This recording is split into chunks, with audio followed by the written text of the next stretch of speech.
I started running was literally because my coping mechanism is I freeze. So I'll rot in bed. Literally, I will rot in bed, and I was just doom scrolling, and I was going through one of the worst breakups of my life, and just in bed like months. Like I had a conversation with myself, like, okay, Juju, like if you're gonna rot, then at least every day just go for a 20-minute run. That's all you have to do. So then I made a promise myself to do a 20-minute run every day, and I'm like doing that, and then I come and I'm like doom scrolling, and I was like, okay, Juju, if you're gonna doom scroll, then at least make one video. Didn't expect to be freaking crying on this podcast,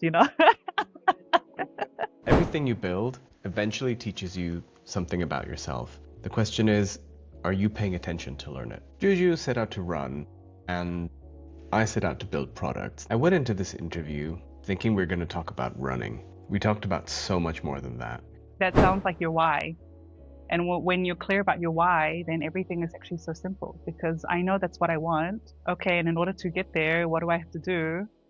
Maybe if you have, do one run a week or 2 runs a week, you start to feel that lightness that you can bring into your play dates that you have with your son. For me, when the why is clear, then you make the plan.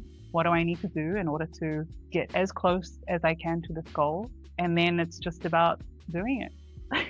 I'm Tom Horak, and this is Changing Shapes, a podcast where I sit down with people shaping culture through the things they make to explore the relationship between idea, maker, and audience, and how to get it right. In this episode, I talk with Juju Kim. Juju, I'm an ultra runner and a content creator. You could say she's an ultramarathon runner, which in itself is something very few people can say about themselves. So an ultramarathon is anything more than a marathon. A marathon is 42.5 kilometers. So yeah, anything more than that. And I have been doing more like multi-day, long distances. So my biggest one was from LA to Las Vegas. I ran last year. You can say that she is a content creator, but that's not enough. I actually think, especially with content creating, it's actually one of the biggest self-development journeys, because you have to face yourself and all these stories that you're telling yourself and all the thoughts that come up when you're making a video and when you see your video and all of that, When I first started this whole content journey, you have to focus on one thing, you have to niche to figure out how this content thing works. So I was really just focused on running in the beginning, because that's also what I was doing every day, and I knew I could make content about it every day. What became clear is I don't want to be a running influencer. I'm not interested in being a running influencer. That's not my vision. My vision is much bigger than that. And so I think I'm at this point now where I'm trusting like everything that I have learned in my life so far, and trying to expand that into something that I'm creating that I'm still trying to figure out. Why does Juju run? Her origin story was that after a really rough breakup, she found herself spending a lot of time doom scrolling in bed. I started running was literally because my coping mechanism is I freeze. So I'll rot in bed. Literally, I will rot in bed, and I was just doom scrolling, and I was going through one of the worst breakups of my life, and just in bed like months. I couldn't figure out what I wanted to do. But I always have this like voice inside me that has always wanted something more with my life. I think that's also why I have been exploring since I was 19, traveling around, changing my careers multiple times, like doing all of these things. But yeah, I remember like this voice, and I had a conversation with myself, like, okay, Juju, like if you're gonna rot, then at least every day just go for a 20-minute run. That's all you have to do. So then I made a promise myself to do a 20-minute run every day. And then, I'm like doing that, and then I come and I'm like doom scrolling, and I was like, okay, if you're gonna doom scroll, then at least make one video.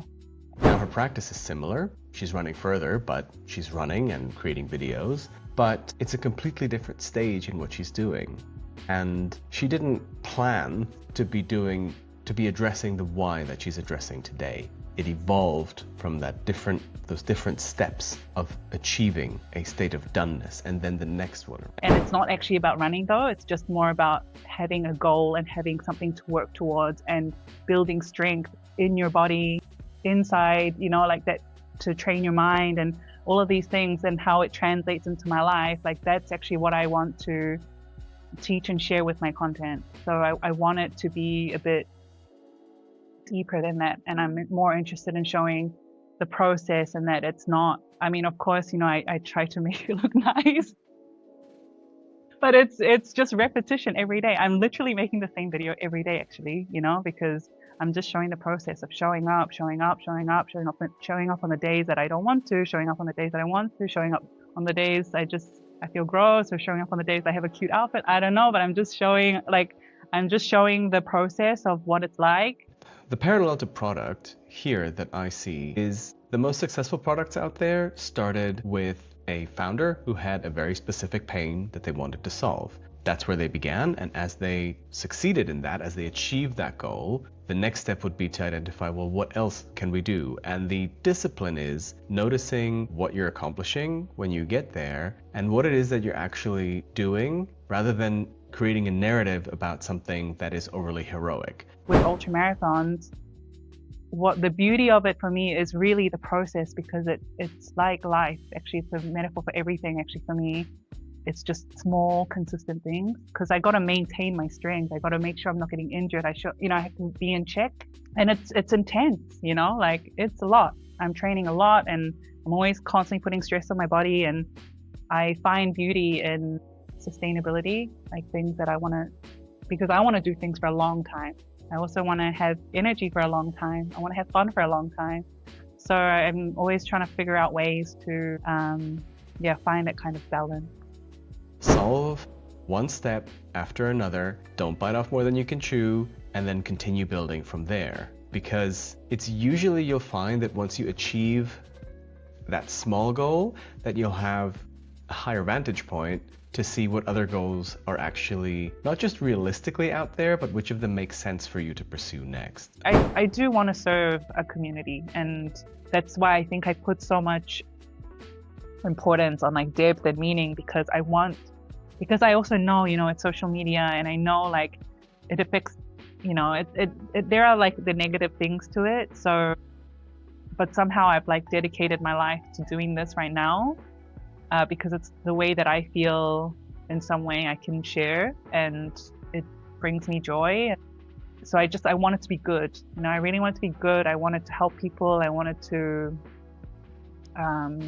empower them and really get them to think that they can do anything. Another point in Juju's interview that I found is a parallel to what we do, is that frictionless was never the point. In my industry, in product design, we've spent the last decades chasing frictionless products. And that meant remove every obstacle, make it as easy to use, reduce as many steps as possible, make it effortless. And as a whole, we got really good at that. And the logical endpoint of that is perfect, frictionless doom scrolling, which I think probably everybody listening to this knows is not so good for us. And what I loved about talking with Juju about this is running is the exact opposite. You just have to show up and do the work, and that's the hardest part. No one wants to do the work. That's the thing, because the work is long and takes a lot of patience, and you don't know when it's going to end, so but it's just more like how that it can be fun, because if you know what you're working towards, it's and everything is fun, because you're just getting closer to it every day by showing up. That's the reason why people run or do anything else that's hard. And I think we can all agree that those things that do have friction, that are hard, tend to be more rewarding, because they're the things that we grow on. And I think that in product design, we collapsed those two things, the good friction as well as the bad friction, and we treated them as one thing. Just friction in general was the enemy. But some friction in the product is good. It's asking you to be present. It's asking you to make a decision, to notice what you're doing right now. My why for why I keep running is I really want to show my younger self that we can do big things. Like I want to do all the things that I just never imagined that I could be doing. Like even just sitting here, like talking to you on a podcast, I never imagined this in my life. I never imagined I'd be making content about running, or that I would be running, that I would be even thinking about running another 500-kilometer run. Like, I don't even know. I mean, at this point, so I have a new goal. I want to run 500 kilometers across Atacama in November. The whole fun and joy is trying to figure out how I'm going to do that. She's running to prove to her younger self that we can do hard things. That's the reason for running, not because it's easy. It's because it's hard. When I think about what I do, yes, apps can be fun and our industry can be interesting, but the point behind it is, what is the actual real world impact? A woman named Lucy who created a team called Team Solo to support women to be able to run this race. And one of the days, actually, Lucy and I were running and we were talking about tattoos. And she said, I would love to have a tattoo that says running is a team sport. And I remember thinking like, okay, I didn't really get it. And I was like, okay, yeah. So we just kept running and it was just on my mind. And we were doing the run. The run was 6 days in total. And I was kind of always on the lead, but I had to wait also for the team because we were moving together, right? And on the last day, I was also running with the UTI infection. I was in a lot of pain. It was like the last few, like 20 kilometers or something. And we were still waiting for some of the runners to catch up. And Lucy looks at me and she goes, you're doing so well. You can just go ahead and finish. Like, just go, like, you go first and just finish. And I looked at her and I said, you know, I think if you said this to me day 1, I would have gone. But like day 6, and I also think about what you told me about how running is a team sport. Like, no, we're a team. Like, like we finished together, you know, like, because I know that I would have not made it. I would never have made it that far without my team. And also, don't give up on me. Now, another subject we talked about is, what does it mean to be done? I love this. And here's the thing about Juju's why. Her why keeps changing. When she started off, her why was about survival. Get off the couch, move, get better, right? And her why now is show other people who, like her, are underrepresented in their industry that they can stand up and take space. And that's a huge why to why you're doing what you're doing. Since being in these spaces, I start to become more aware of what's present, and I start to look around and realize I'm actually the only woman. I'm actually the only Asian woman in the start line, in many start lines, especially in ultramarathons. And then so that adds more to my why, of why I keep going, why I keep showing up, why I keep doing things, because now that I know, I cannot unknow, and I have to do what I can do. And so it's kind of a new journey for me in the last months, I would say, like, that I had this kind of realization, but it also meant that I had to step up. That takes a lot of, you know, my own kind of internal conflicts and things, you know, like my own self-work to step up into that role and to be okay to take up space and to not be afraid and to try new things, like, you know, coming to chat to you, things like this, you know. It's, I think it now pushes me more, and it's definitely like a big part of why I do what I do and why I want to make it bigger and go bigger, because I really want to show my younger self and all my Asian girlies that we can take up space and we can be in spaces and we can do whatever we want and live our dream life.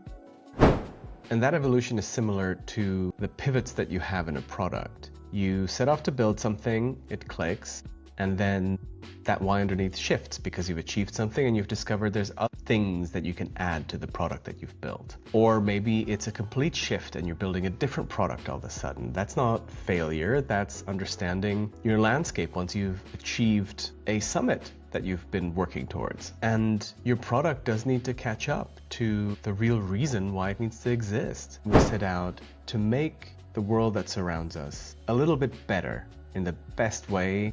I think that's where Juju's values lie. She's so generous in what she's doing. And yes, she's doing what she's doing because it makes an impact on her life, but everything that she's learning has so much depth that she's sharing with us through content on social media, through conversations like we had, and it genuinely goes deep. I see myself like running with girls too, doing workshops. I really want them to like already experience that confidence.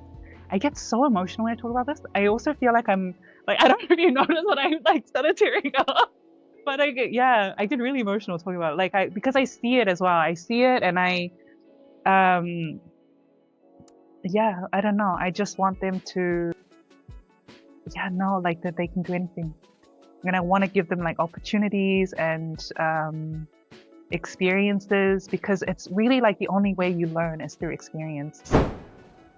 And it brings back one of the biggest achievements that I would say I've had in my career. We built the 5-minute journal twice. We built version 2 and version 3. Yes, it was about numbers. It was about subscribers. It was about monthly active users and all of these business metrics that were important. But much more, it was about reading the reviews that people wrote about them. One of them in particular really stuck with me. It was a long review where they described what they had gone through and what they had lost. And they shared their gratitude about this product and how they're getting professional help. So they're not just using this journal to change their life, but it was one of the tools that they were using together with professional help. Being done isn't done. It's just the next point to grow from. And Juju reminded me of that and reminded me that we all can have impact through the things that we do. Didn't expect to be freaking crying on this podcast, you know? I feel like we've made it. I feel like I'm so embarrassed. Like, well, what am I doing? no. Yeah, well, I also was not expecting to go that deep. Yeah, but thank you.